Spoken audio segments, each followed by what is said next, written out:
Alright, I've rebuilt Rebirth 3 for the final time.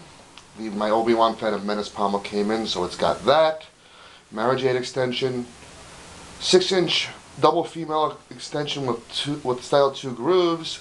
Box 3 with a pair of AV switches, one red, one blue. Kill port, blade holder 19. Cover tech clip. Petite Crouton unlocked now, running the episode 3 Sidious font for the demonstration.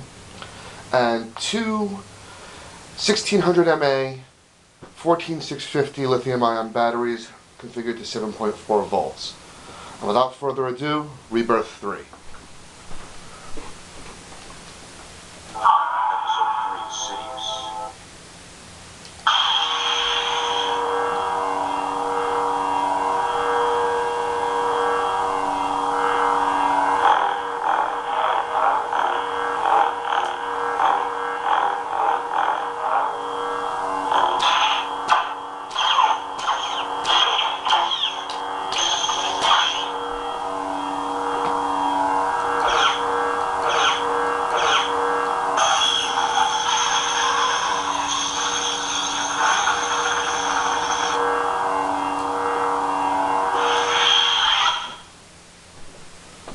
And that is Rebirth 3.